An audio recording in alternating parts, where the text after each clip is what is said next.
Ya nos estamos reuniendo presencialmente.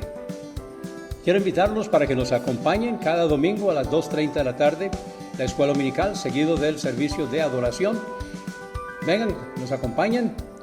Estamos alabando el nombre del Señor. Falta usted. Así que haga planes para este próximo domingo, para que nos acompañe, para que esté con nosotros. Y las señas de es del centro de San Juan de Tibás, Pizza Hut, 400 al oeste y 25 al sur. Es bien fácil. De Pizza Hut, 400 al oeste y 25 al sur. Así que lo esperamos esta próxima semana. Cualquier duda, con mucho gusto puede comunicarse conmigo al 8708-5569 y nos vamos a gozar juntos esta próxima semana.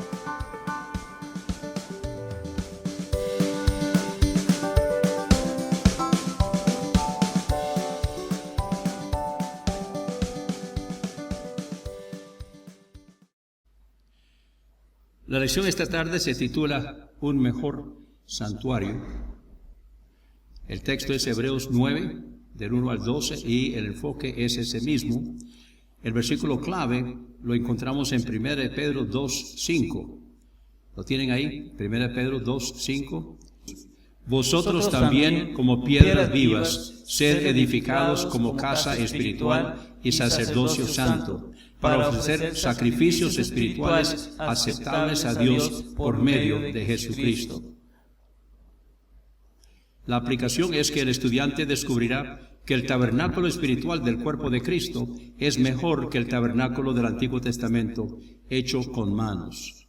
Y la lectura devocional, vamos al Salmo 96.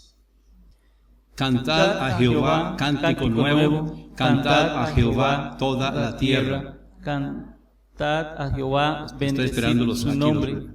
Anunciad de día en día su salvación. Proclamad entre las naciones su gloria y en todos los pueblos sus maravillas. Porque grande es Jehová y digno de suprema alabanza, temible sobre todos los dioses. Porque todos los dioses de los pueblos son ídolos, pero Jehová hizo los cielos, alabanza y magnificencia delante de él, poder y gloria en su santuario. Tributad a Jehová, oh familias de los pueblos, dad a Jehová la gloria y el poder, dad a Jehová la honra, debida a su nombre. Traed ofrendas y venid a sus atrios. Adorad a Jehová en la hermosura de la santidad, temed delante de él toda la tierra. Decid entre las naciones, Jehová reina, también afirmó el mundo, no será conmovido. Juzgará a los pueblos en justicia. Alégrense los cielos y gócense la tierra. Brame el mar y su plenitud. Regocíjese el campo y todo lo que en él está. Entonces todos los árboles del bosque rebosarán de contento delante de Jehová que vino, porque vino a juzgar la tierra. Juzgará al mundo con justicia y a los pueblos con su verdad. La clase de hoy tiene que ver con un tabernáculo más perfecto. El tabernáculo más perfecto está hablando del tabernáculo celestial versus el tabernáculo del Antiguo Testamento. En el Antiguo Testamento ellos celebraron la ley. De hecho, celebraron tanto la ley que se les olvidó. Ya era un ritual. Ya era, no solamente era un ritual, sino que para peores habían añadido unos 660 puntos a la ley y con eso habían desvirtuado la imagen de Jesucristo.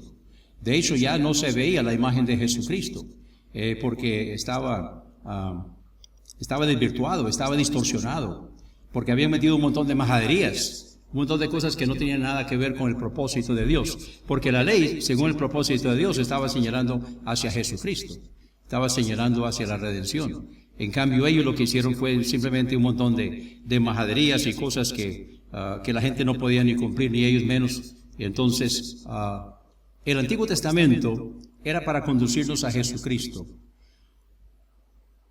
El Antiguo Testamento la ley estaba en base a lo que yo llamo el anfiteatro, donde se llevaba a cabo la obra teatral de la ley, que es el tabernáculo.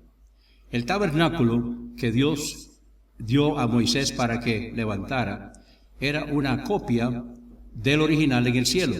Dios le dijo a Moisés, mira que lo hagas conforme al modelo que te mostré en el monte. Entonces, él debía hacerlo exactamente como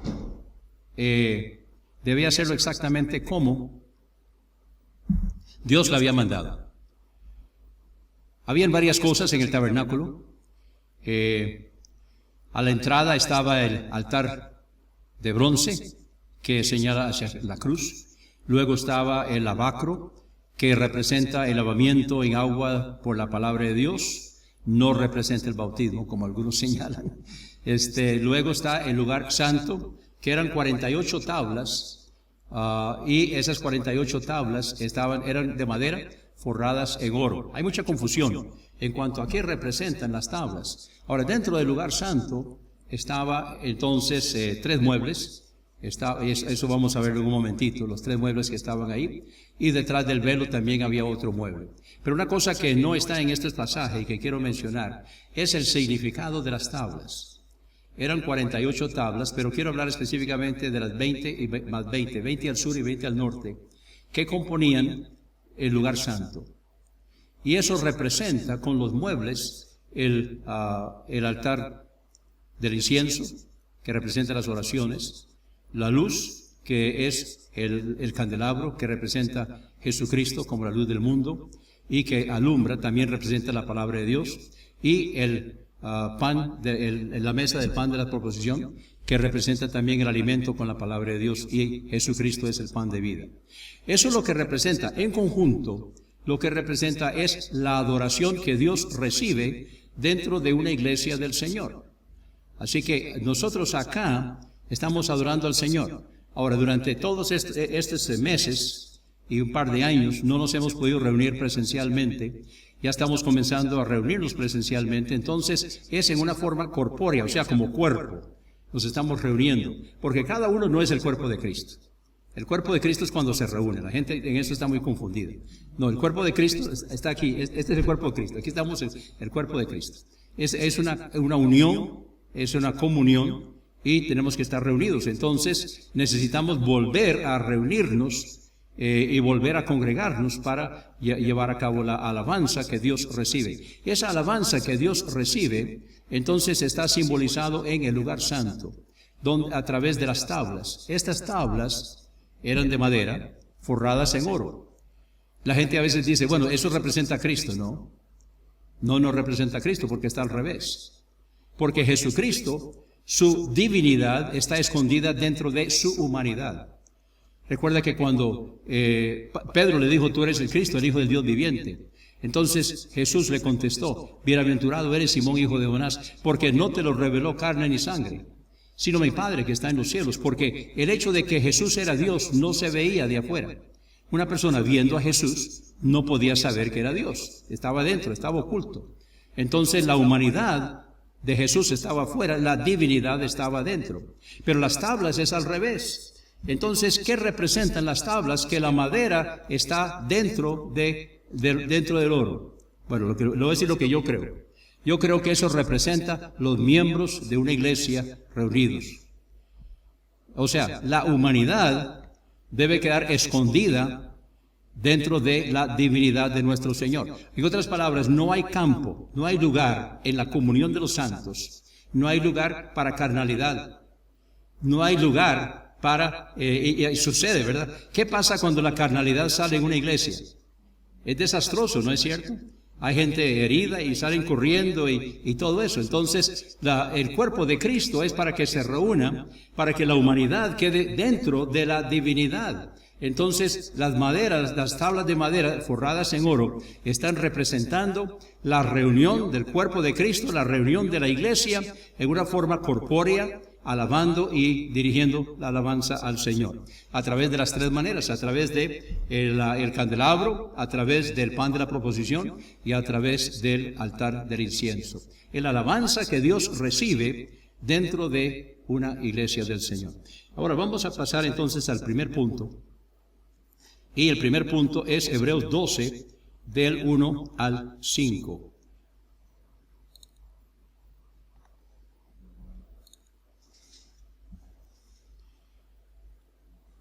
Si quieren, lean, lea el versículo 1, alguno de ustedes, por favor. Hebreos 12. ¿Está prendido el micrófono? ¿Sí? Hebreos 12, 1.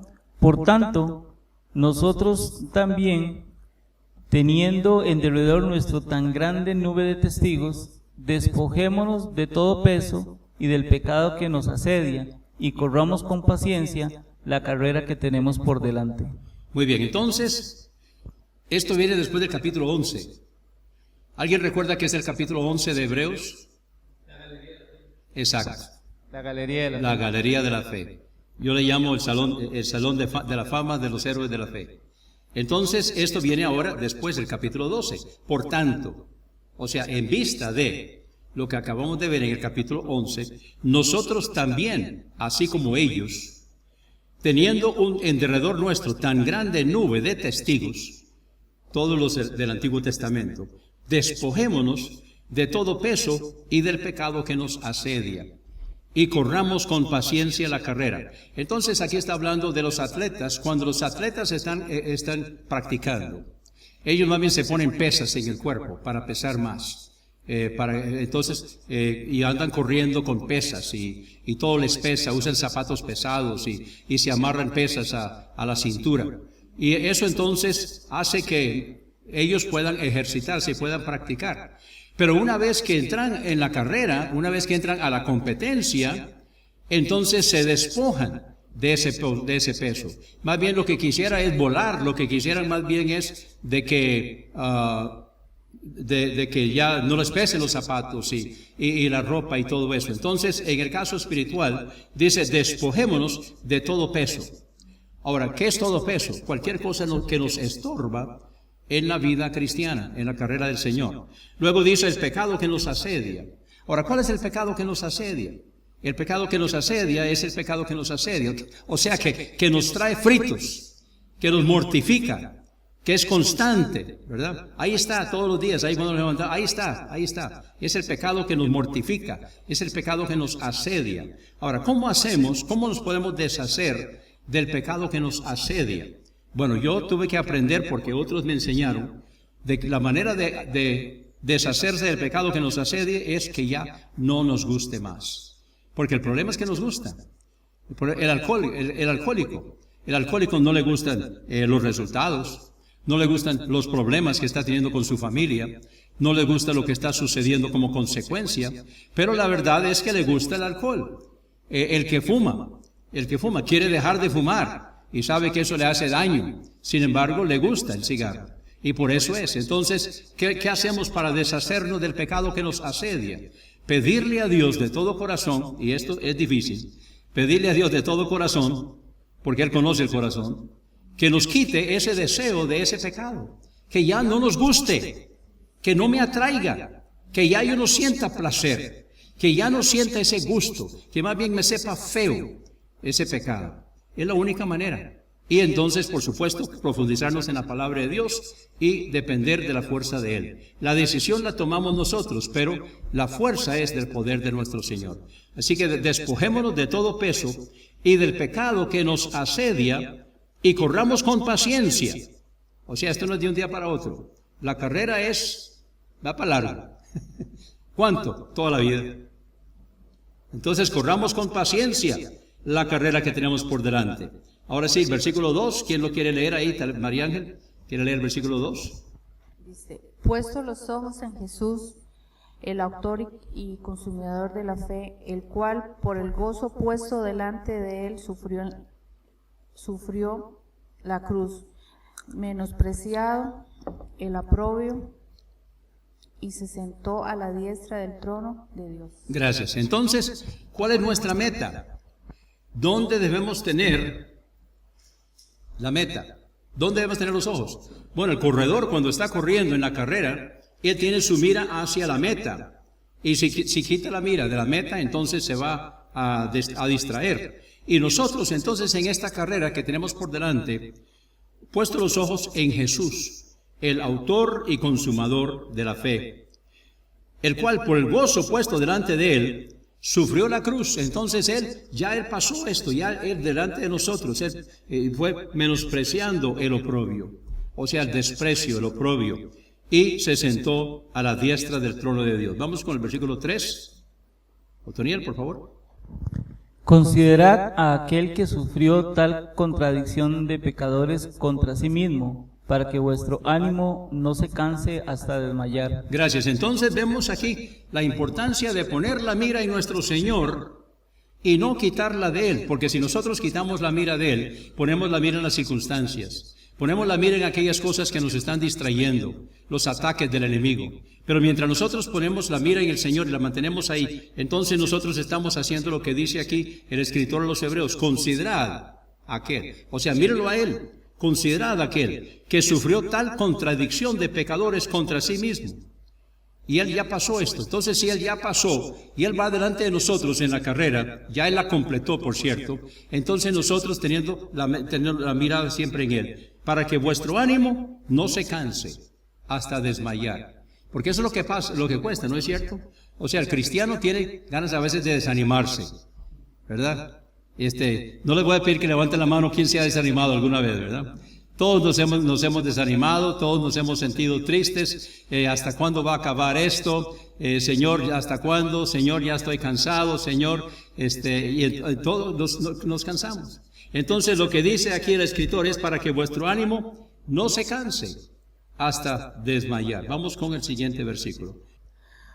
Porque aún no habéis resistido hasta la sangre, combatiendo contra sí. Que esto sí que es fuerte, ¿verdad? O sea, no se cansen, todavía no han resistido hasta la sangre.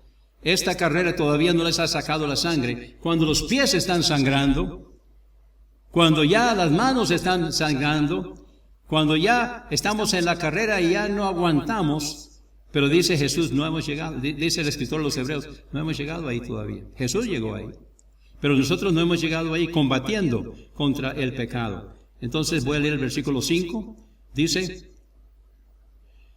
y habéis ya olvidado la exhortación, que como a hijos se os dirige, diciendo: hijo mío, no menosprecies la disciplina del Señor, ni desmayes cuando eres reprendido por Él. Entonces el santuario terrenal está apuntando hacia nuestro Señor Jesucristo, y todo eso que vemos en el pasado, lo vemos de manera que nosotros podamos entender lo que significa la vida cristiana y cómo podemos nosotros seguir adelante. Ahora, el segundo punto, entonces el santuario terrenal apuntaba hacia Jesús. Lea el versículo 1, por favor, alguien ahí. Hebreos 9:1.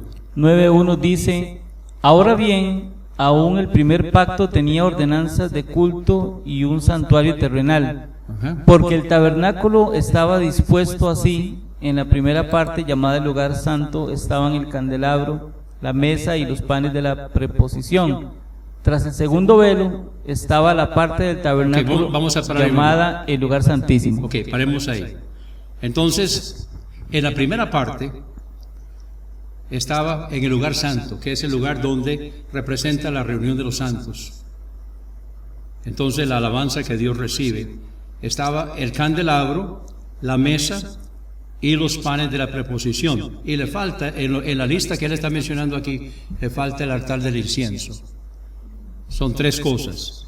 La mesa con los panes de la proposición es una, el candelabro es otra, y el altar del incienso le falta aquí en esta lista. Entonces, así es como estaba dispuesto. Ahora sí, vamos ahora al versículo 3. Tras el segundo velo estaba la parte del tabernáculo llamada el lugar santísimo, el cual tenía un incensario de oro y el arca del pacto cubierta de oro por todas partes, en la que estaba una urna de oro que contenía el maná, la vara de Aarón que reverdeció y las tablas del pacto. Muy bien, entonces, dentro del arca, que representa el trono de Dios, era una caja de madera forrada de oro por dentro y por fuera, y la tapa era el propiciatorio, que con oro macizo formaba una sola pieza con los querubines que estaban mirando hacia adentro. Entonces, aquí está describiendo lo que había dentro del arca. dice un incenciario de oro, y el arca del pacto cubierta de oro por todas partes. Bueno, está hablando del lugar santo, el lugar santísimo. Y entonces habla ya del arca, pero había un incensario de oro y el arca del pacto cubierta de oro, que es el arca, por todas partes, en la que estaban una urna de oro que contenía el maná, es lo que estaba dentro del arca, la vara de Aarón que reverdeció y las tablas del pacto. Vamos ahora con el versículo 5.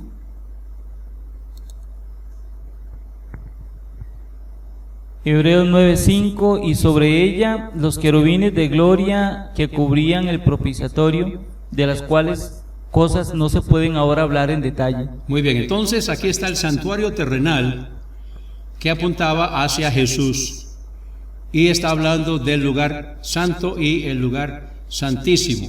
Vamos ahora entonces al segundo punto, que es los versículos del 6 al 10, que se titula El santuario terrenal es temporal, o era temporal.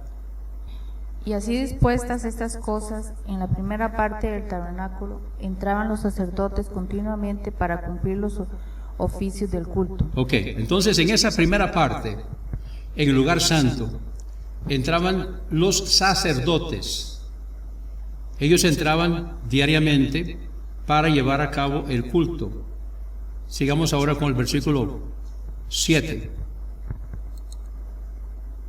Pero en la segunda parte, solo el sumo sacerdote una vez al año, no sin sangre, la cual ofrece por sí mismo y por los pecados de ignorancia del pueblo. Muy bien, entonces la segunda parte, detrás del velo, era el lugar santísimo.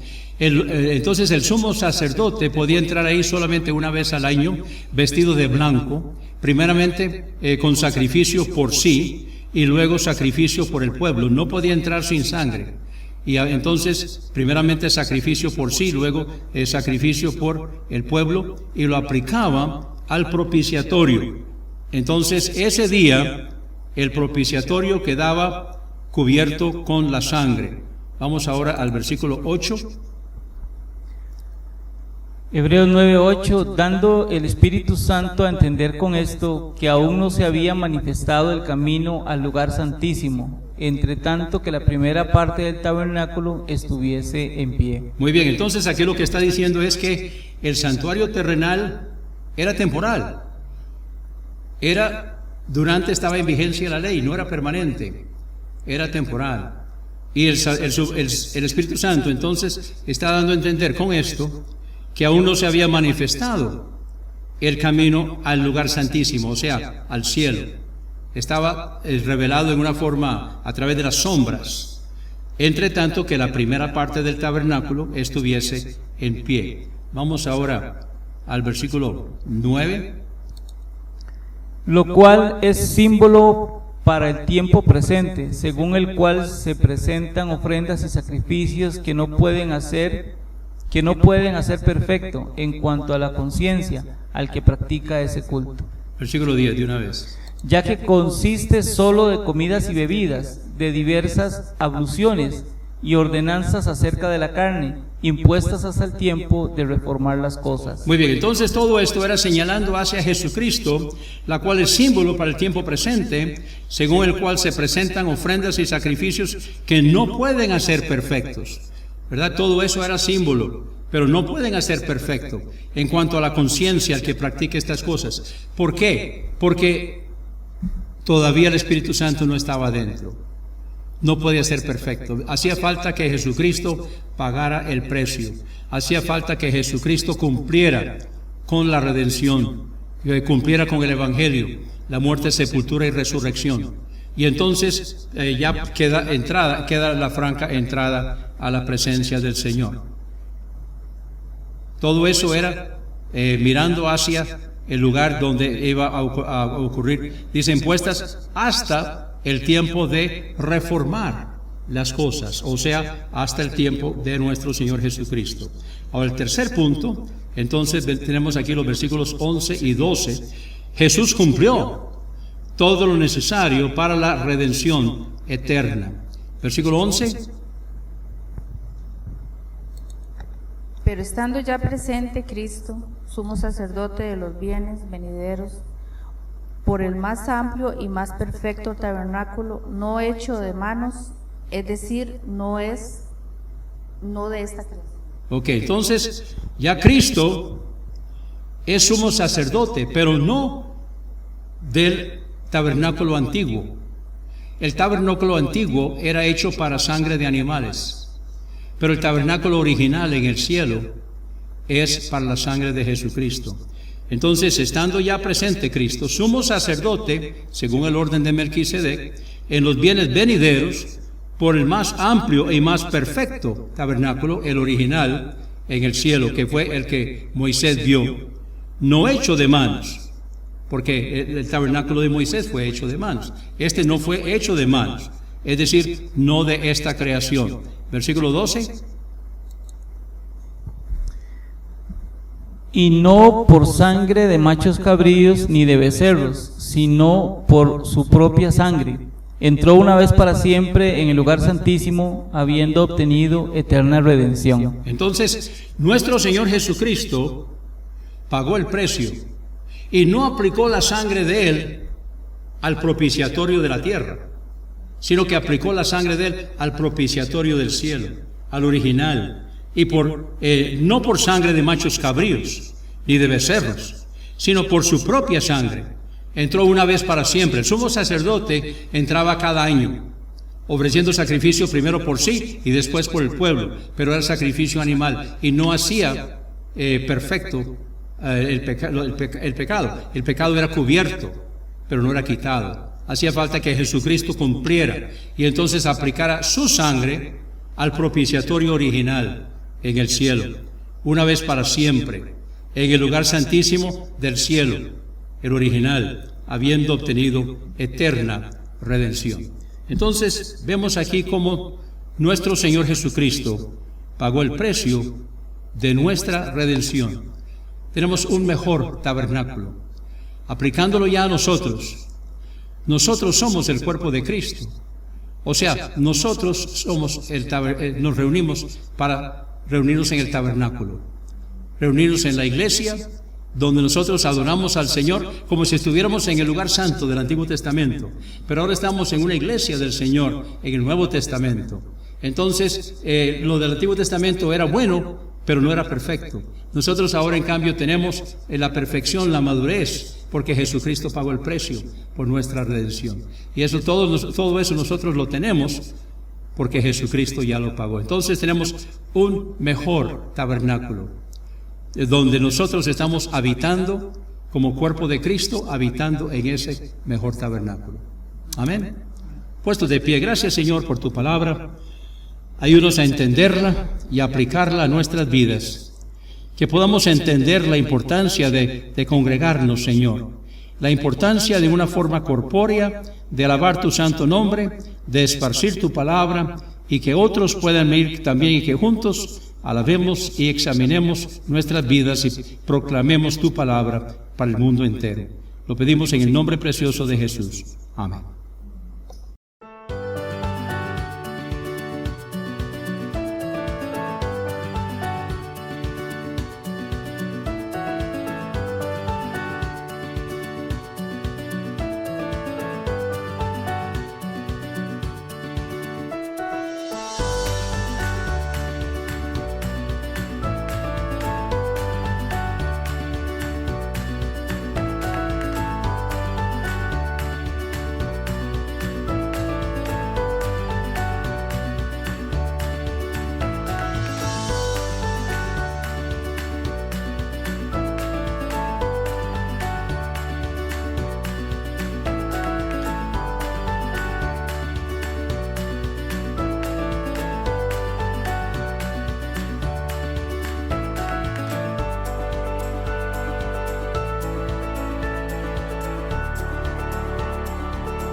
Bueno, vamos a tener una palabra de oración para poner el servicio en las manos del Señor. Hermano Otoniel, guíenos en oración, por favor.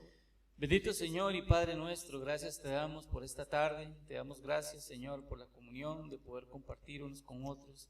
Te damos gracias por la oportunidad de recibir, Señor, tu palabra en esta hora. Señor, que sea de edificación, Señor, para los que estamos acá y los que habrán de escucharla, Señor, a través de algún medio, Señor. Te pedimos, Dios, que tú tomes todo este tiempo, Señor, y que todo lo que hagamos sea para olor grato delante de ti. En el nombre de Cristo Jesús. Amén. Amén. ¿Pueden tomar asiento? Bueno, estamos hoy, todavía no voy a predicar, no me estoy introduciendo el tema. Seguimos hoy con Génesis, y hoy estamos en Génesis capítulo 2. Y yo estoy pero bien entusiasmado, porque, bueno, supuestamente yo soy experto en el Antiguo Testamento, pero vieran que preparando el estudio y preparando esto, estoy aprendiendo mucho. A mí me encanta cuando yo sé mucho y aprendo algo más, aprendo algo nuevo. Me encanta, porque papi decía de que el día que él no aprendía algo nuevo era un día desperdiciado. Y entonces yo siempre estoy tratando de aprender algo nuevo para poder compartir. Y entre más sé, más puedo compartir. Y entonces en estos días he aprendido algunas cosas que voy a estar compartiendo con ustedes esta tarde en el capítulo 2 de Génesis, que es la creación de otra perspectiva. El capítulo 1 es de orden cronológico y el capítulo 2 es en forma temática, donde se van tomando algunos de los temas y se van viendo con más detalle y se añaden algunas cosas que no se habían mencionado en el capítulo 1. El capítulo 2 de Génesis es una recapitulación de la creación, pero de una perspectiva diferente. El capítulo 1 es el orden cronológico, el capítulo 2 es el orden temático. Ahora, la semana pasada tocamos el final de la creación, donde dice en el versículo 1, dice: fueron pues acabados los cielos y la tierra y todo el ejército de ellos, y acabó Dios en el día séptimo la obra que hizo y reposó el día séptimo de toda la obra que hizo. Ahora, ¿necesitaba Dios reposar? Yo creo que no. Y todos los comentaristas que he leído dicen que no. Dios lo hizo por nosotros, para que nosotros entendamos que nosotros sí necesitamos reposar. Entonces Él consagró el día séptimo, dice el versículo 3, bendijo Dios el día séptimo y lo santificó porque en Él reposó de toda la obra que había hecho en la creación. Ahora, ¿significa eso que nosotros debemos guardar el séptimo hoy? Y la respuesta es no. Y le voy a explicar por qué no. Porque el día séptimo, antes de la ley, era un día de reposo. O sea, dejar las cosas, reposar, descansar, un reposo físico, psicológico, espiritual. Era un reposo. Bajo la ley llegó a ser un día regulado, un día reglamentado. De hecho, no se podía encender ningún fuego, no se podía hacer absolutamente ninguna clase de obra, bajo pena de muerte. Y Dios dijo que debían descansar, debían respetar sus días. Entonces, bajo la ley es otra cosa. Ese día de reposo, bajo la ley, el día regulado bajo la ley, eso se cumplió en la cruz. Eso se cumplió como parte de la ley. Jesucristo vivió la ley, Él asumió la ley como sumo sacerdote según el orden de Melquisedec. Él asumió la ley en el bautismo, Él vivió la ley, Él cumplió la ley como representante legal del estado espiritual de la nación. Él cumplió la ley y la clavó en la cruz. Toda la ley. Entonces algunos dicen que bueno, que ley ceremonial, pero que ley moral no. No, Él clavó la ley es una. No hay ley ceremonial y ley moral. Eso fue una separación de los hombres. Es una sola ley. La ley, los 10 mandamientos, y la ceremonia es la ley, y todo iba conjunto.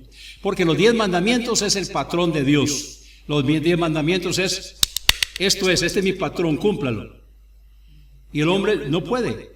Entonces vienen los sacrificios, las ofrendas, los días festivos, para complementar lo que faltaba. Pero todo eso está señalando hacia Jesucristo. Y Pablo dijo claramente en Gálatas y otros pasajes que la ley era el ayo para conducir al pueblo de Israel a Cristo. Él dice nuestro ayo, pero está hablando de Israel. Los gentiles nunca estuvimos bajo la ley. Entonces, Jesucristo cumplió la ley.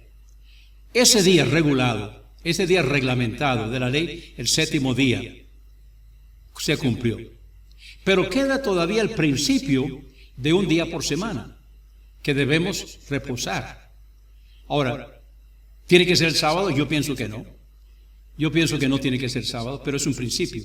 Ahora, él dijo que el sábado, pero a veces nosotros, por ejemplo, los pastores, generalmente el sábado es el día más ocupado. Estamos preparándonos para el domingo, ¿verdad? Y entonces, generalmente yo trato de coger un día por semana. Hace muchos años cogí el jueves. Y todo el mundo sabía, cuando estaba en la iglesia de Hebrón, todo el mundo sabía que el jueves era sagrado.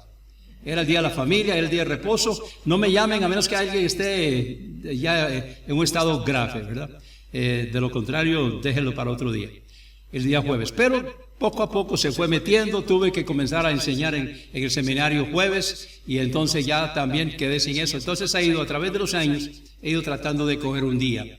Ahorita estamos el lunes, pero medio raro. ¿Por qué es medio raro? Porque en la noche enseño en el seminario.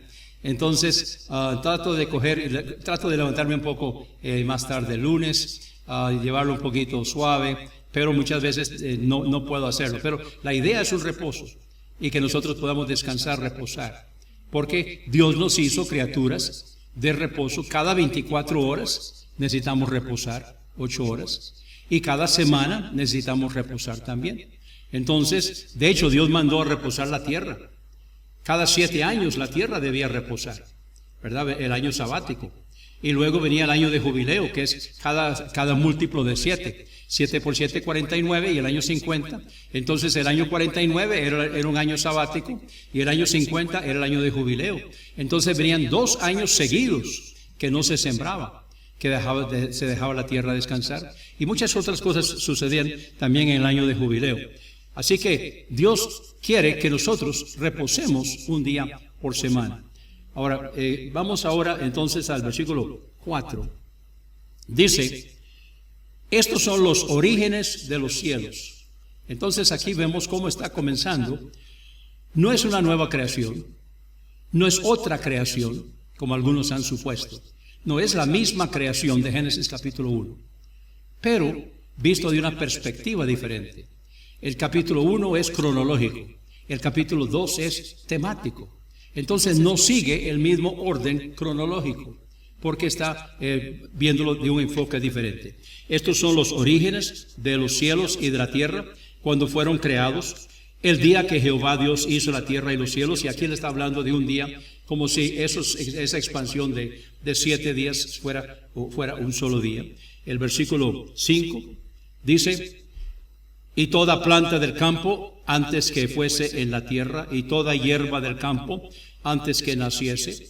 Entonces lo que está diciendo aquí es que ya Dios lo había hecho y lo puso en la tierra, ¿verdad? Ahora sabemos que todo proviene de Dios. Todo proviene de Dios. Estaba todo en estado atómico en la persona de Dios. Y Él tomó de sí mismo, dice el Salmo 90, antes que naciesen los montes. Y el término en el hebreo es dar a luz. Entonces es un parto, es un nacimiento de Dios. Ahora, eso no es pantología, ¿verdad? Eso no es de que Dios es todo y que este árbol es Dios y que esa hoja es Dios. No, eso es paganismo. Pero que viene de Dios, porque Dios lo hizo. Y entonces, toda planta del campo antes que fuese en la tierra, toda hierba del campo antes que naciese, porque Jehová Dios aún no había hecho llover sobre la tierra, ni había hombre para que labrase la tierra. Ahora tomen la nota aquí de que dice Jehová Dios. En Génesis 1:1 dice que fue Elohim Dios. Aquí en Génesis 2, 4 y 5 está diciendo que es Jehová Dios, o sea, Jehová Elohim. El Jehová del Antiguo Testamento es el Jesús del Nuevo Testamento. Entonces, en Juan capítulo 1, dice que al principio era el verbo, y el verbo era con Dios, y el verbo era Dios. Y dice que nada de lo que ha sido hecho fue hecho sin Él. Quiere decir que la segunda persona de la Trinidad, quien se hizo hombre, el Jesucristo, allá en la forma eterna, preencarnada, Él creó los cielos y la tierra. Ahora sabemos que fueron los tres: Padre, Hijo, Espíritu Santo. Ya la semana pasada mencionamos algo en cuanto a eso, pero aquí estamos viendo que quien le dio la forma, quien le dio el detalle, fue Jehová Dios. Ahora dice que no había llovido todavía sobre la tierra. Ahora recuerdan cuando nosotros mencionamos allá cuando Dios separó las aguas de las aguas, y ese océano en suspenso, entonces hacía de que esto fuera un tremendo invernadero. Recuerden que la tierra fue creada para que el hombre la habitase para siempre. Dios hizo al hombre para que no muriera. La muerte es consecuencia del pecado, es consecuencia de la desobediencia. Pero Dios creó al hombre e hizo al hábitat para que el hombre viviera eternamente. Entonces,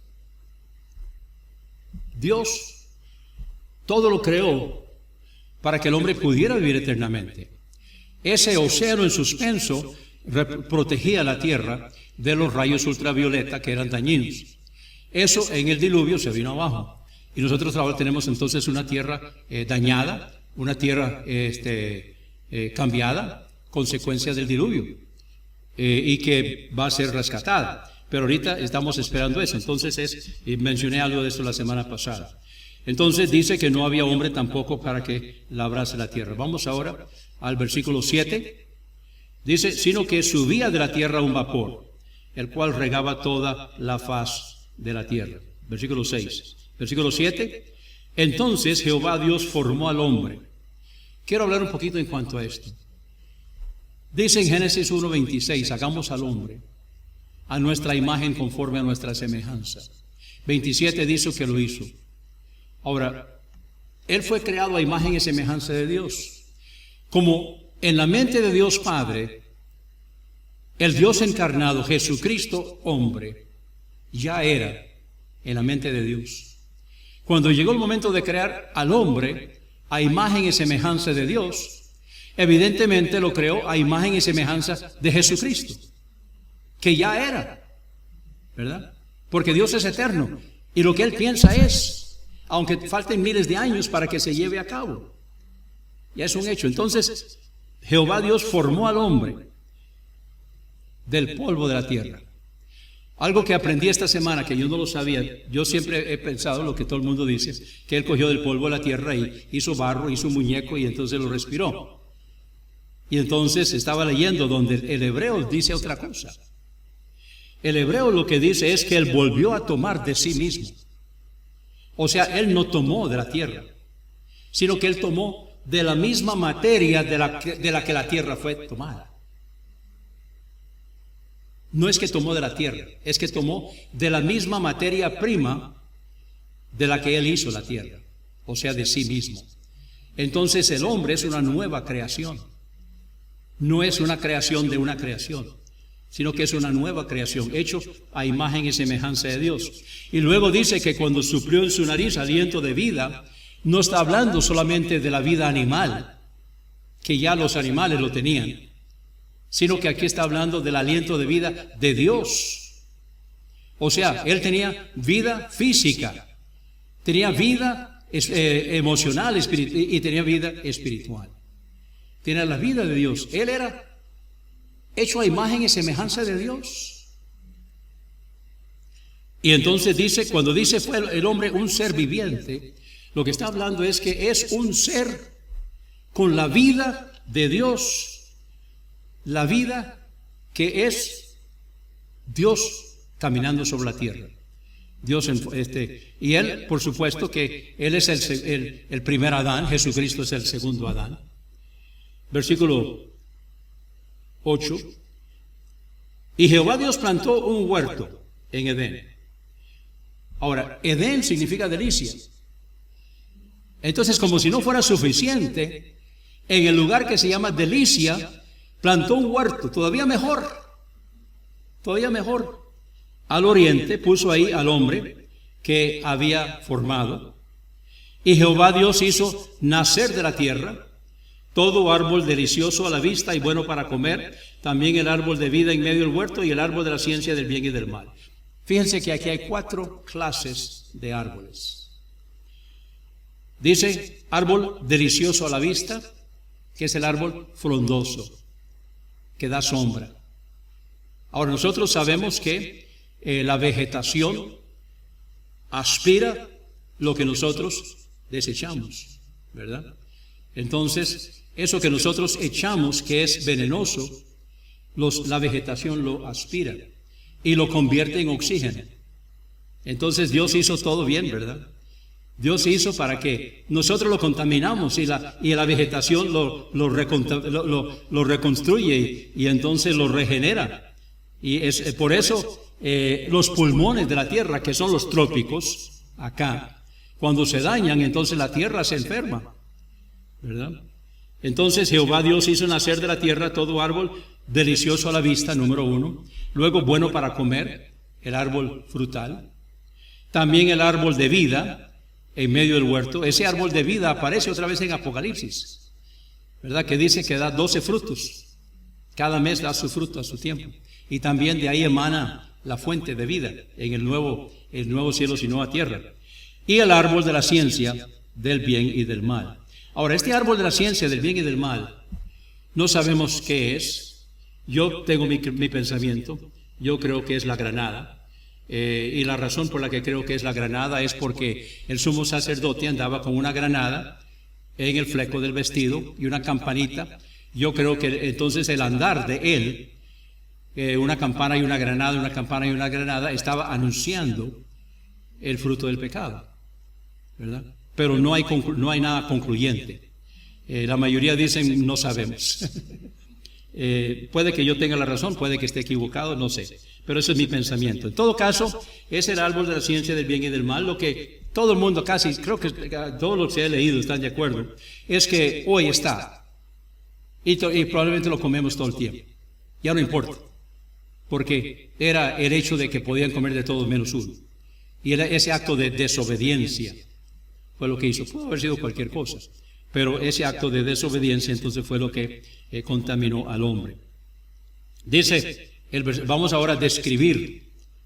Dice, y salía de Edén un río para regar el huerto, y de ahí se repartía en 4 brazos. El nombre del uno era Pisón. Este es el que rodea toda la tierra de Avila, donde hay oro. El oro de aquella tierra es buena. Vean la riqueza de la tierra que Dios les dio. Les dio riqueza. O sea, la idea es que el hombre sea rico. El hombre despreció eso cuando le entregó todo a Satanás. El hombre ya era rico. Satanás le dijo, para que ustedes lleguen a ser. No, esa es la gran mentira, la gran falsedad. El hombre ya era rico, ya tenía todo lo que Dios le había dado. El oro de aquella tierra es bueno. También hay bedelio y ónice. El nombre del segundo río es Gihón. Este es el que rodea toda la tierra de Cus. El nombre del tercer río es Gidekel. Este es el que va al oriente de Asiria. Y el cuarto río es el Éufrates, que todavía está. Tomó pues Jehová Dios al hombre y lo puso en el huerto de Edén para que lo labrara y lo guardase. Muchas personas hoy piensan de que el trabajo es consecuencia del pecado. O sea que Adán no tenía nada que hacer, que nada más andaba ahí paseándose por el huerto y conversando con Dios y disfrutando la vida y no tenía nada que hacer. No, es falso. Es falso. Dios le dio trabajo al hombre. Dios no quiso que el hombre fuera vago. Le dio trabajo. La diferencia es que cuando Dios lo puso en el huerto de Edén para que lo labrara y lo guardase, era una tierra placentera. Consecuencia del pecado es que producía cardos y espinos e iba a luchar en su contra. Es la diferencia entre el hombre en su estado original y su estado caído. Pero siempre fue el plan de Dios de que labrara y guardase la tierra. Recuerden que Dios puso al hombre sobre la creación para que señorease sobre los animales y para que señorease también sobre el reino vegetal y sobre el reino mineral inclusive. Y mandó Jehová Dios al hombre diciendo, de todo árbol del huerto podrás comer. Ahora, cuando vemos lo que el diablo les dijo, se los dijo al revés, ¿verdad? Ay, pobrecitos, como que no pueden comer de todo. Él siempre está tergiversando lo que Dios dice, dándole vuelta. No, Dios no dijo eso. Dios dijo, de todo árbol del huerto podrás comer. Pueden comer de todo, absolutamente todo, con una sola excepción. Del árbol de la ciencia del bien y del mal, no comerás. Hay una excepción. La gente a veces se pregunta, pero ¿por qué Dios hizo eso? Si Dios sabía que el hombre iba a pecar, ¿por qué le puso la tentación? ¿Por qué le dio esa posibilidad de que pudiera pecar? Si Dios sabía que iba a pecar, ¿por qué lo hizo? Y la respuesta es, porque Dios es así. Porque el amor de Dios es incondicional. Pero necesita que el amor del hombre sea voluntario y no obligatorio. O sea, si el hombre no tenía la opción, no tenía la oportunidad de rechazar, de desobedecer, de pecar, entonces habría sido un amor obligatorio. ¿De ahí qué me queda? ¿Verdad? ¿Qué me queda? Pero al tener la opción, entonces era un amor voluntario, correspondió al amor de Dios. El árbol de la ciencia, el bien y del mal, porque el día que de él comieres, ciertamente morirás. O sea, es una sentencia de muerte. No hay quite. El mismo día. Alguien dirá, bueno, ¿murió ese día? Sí. ¿Cómo sabemos que murió ese día? Cuando se escondió. Cuando se puso hojas de higuera delantal de hojas de higuera. Cuando no se dio cuenta que estaba desnudo. Entonces ya estaba muerto. Ya había muerto. Físicamente murió 930 años después, pero ya estaba muerto espiritualmente. ¿Cuándo murió? El día. El día que de él comieres, ciertamente morirás. Y dijo Jehová Dios, no es bueno que el hombre esté solo. Ahora, allá en Génesis capítulo 1, vemos que la intención de Dios siempre fue crear a Eva. O sea, ella no fue un apéndice, no fue algo que surgió. Ah, bueno, el hombre está solo, pobrecito, voy a darle una ayuda idónea. No, ella era parte del plan original. Dios lo que está diciendo es, no es bueno que el hombre esté solo, le haré ayuda idónea para él, pero él tenía que descubrirlo. Muchos han pensado que si simplemente Dios hubiera hecho a Adán y a Eva de una vez, entonces le hubiera preguntado, mira, ¿eso para qué funciona? ¿Quién lo necesita?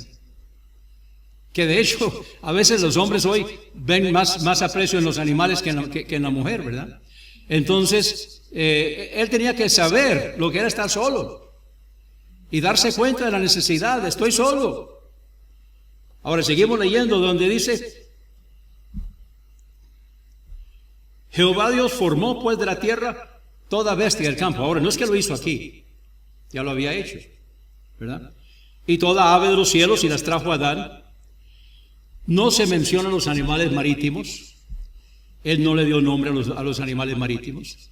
Él le dio nombre a los animales de la tierra y a las aves. Las trajo a Adán para que viese cómo las había de llamar. Ahora aquí vemos que Adán no era como nos pintan los cavernícolas, ¿verdad? Era un hombre inteligente. Oiga, para ponerle nombre a todos los animales y que sean nombres descriptivos, porque en el hebreo son descriptivos, había que observarlos para poder ponerle un nombre descriptivo. Es toda una faena y es un ser inteligente, hecho a imagen y semejanza de Dios, para que viese cómo las había de llamar. Y todo lo que Adán llamó a los animales vivientes, ese es su nombre en el idioma original. Y puso Adán nombre a toda bestia y ave de los cielos y a todo ganado del campo. Mas para Adán no se halló ayuda idónea para él. Ahí no estaba. No era un animal la ayuda idónea que él necesitaba, la compañera que él necesitaba, la compañía. No, tenía que ser alguien como él. Los animales nos encantan. Y yo me alegro de saber que ustedes son amantes de los perros, yo también. Tenemos 4. Entonces, qué lindos son los animales y qué especiales que son. Y ellos se dan cuenta cuando uno está triste. Y se dan cuenta cuando uno está enfermo. Y se dan cuenta cuando uno necesita más de ellos. Bueno, les quiero contar la historia de la perrita Salchicha. Cuando Noemi y yo nos enfermamos, estábamos en el hospital. Entonces quedó la Salchicha. Ahora tenemos dos, un macho y una hembra, pero la teníamos a ella, la decimos Tiny. Y ella nos vio salir. Primeramente llevé a Noemi y no volvió. La dejé en el hospital. De ahí no salió. Ahí falleció.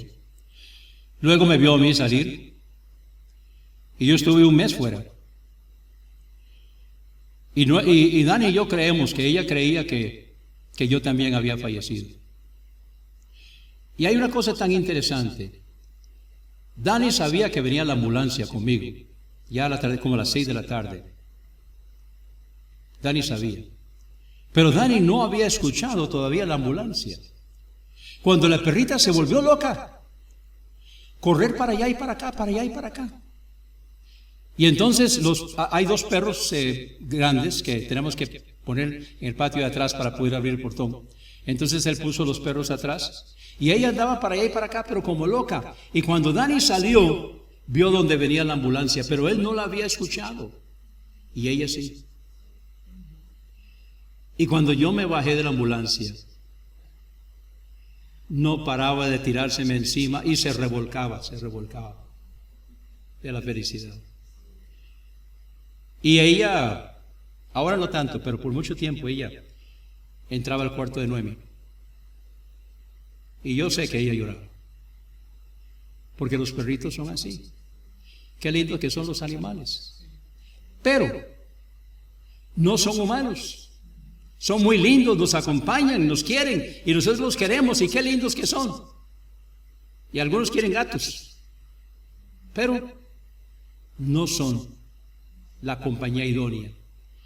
Y Adán tenía que descubrir eso. No se halló ayuda idónea.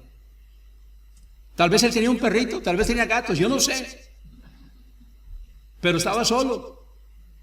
Entonces Jehová Dios hizo caer sueño profundo sobre Adán. Esa es la primera operación quirúrgica, ¿verdad? Yo no sé qué anestesia usó Dios. Pero aquí hubo una cirugía, porque no hay una nueva creación, sino que lo que él hace es que toma de Adán y formó a Eva.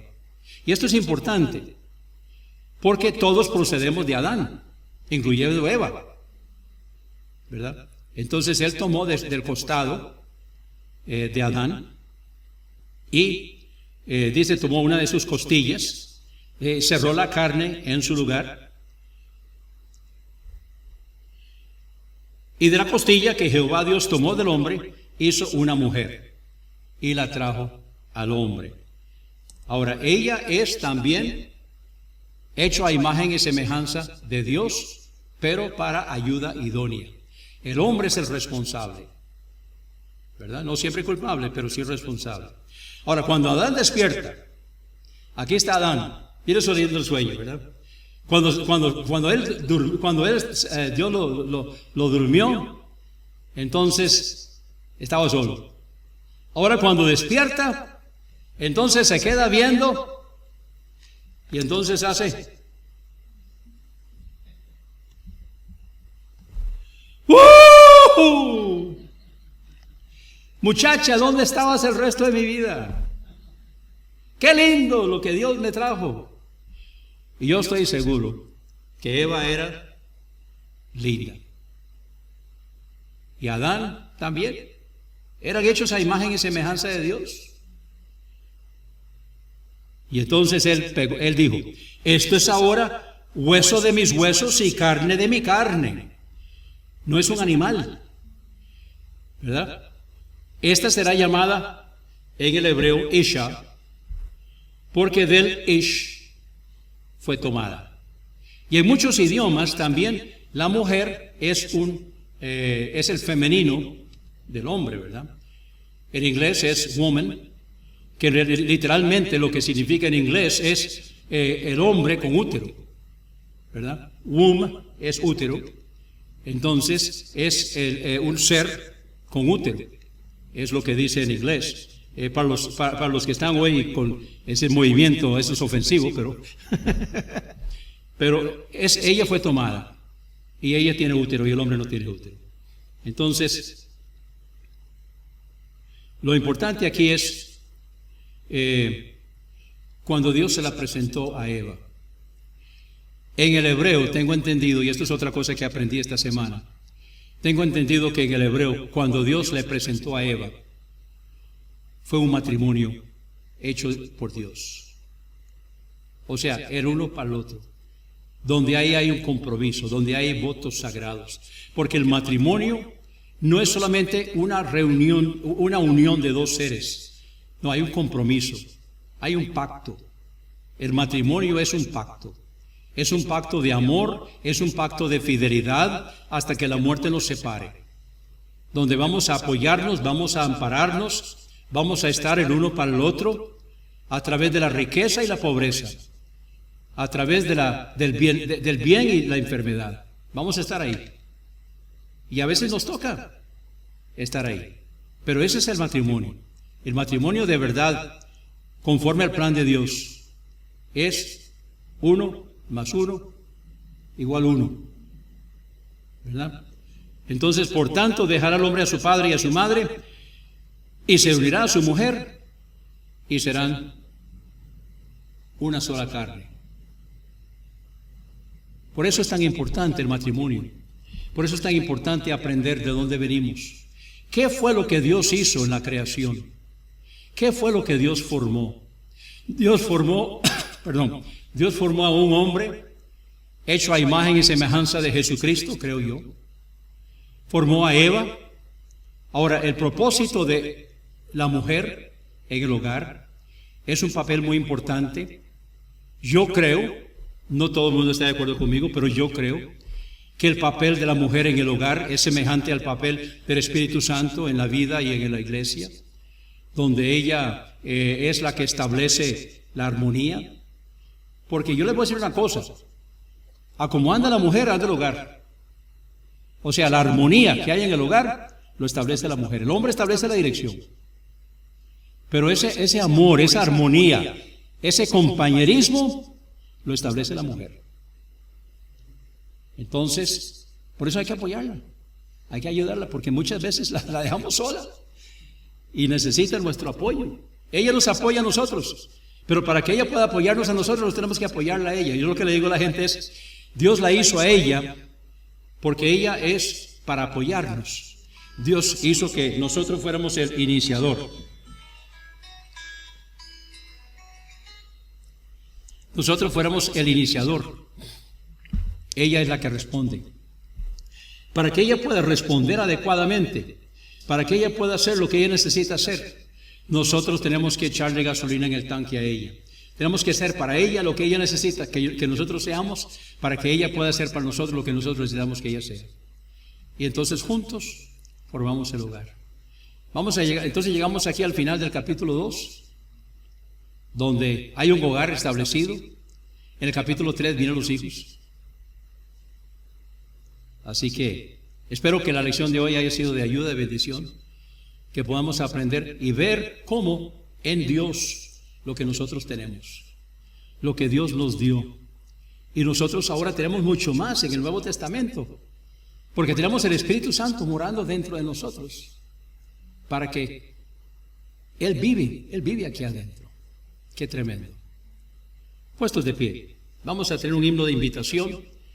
Dios está hablando a sus corazones, entonces conforme Dios está hablando, pueden responder al llamado del Señor. Gracias a Dios por la presencia de cada uno esta tarde en el servicio. Nos hemos gozado en el Señor, ¿no es cierto? Qué lindo es el Señor. Bueno, vamos a despedirnos y seguimos orando los unos por los otros. Oramos por los que todavía no han venido y que seamos bendecidos esta semana para la honra y gloria del Señor. Gracias, Señor, por tu palabra que ha sido predicada. Pedimos, Señor, que tu Santo Espíritu tenga libertad para trabajar en la vida de cada uno de nosotros, que podamos responder adecuadamente conforme a la voz tuya que se está moviendo en nuestro medio. Recibe la gloria. Lo pedimos en el nombre precioso que es sobre todo nombre, el nombre de nuestro Señor Jesucristo. Amén. Dios los bendiga, hermanos.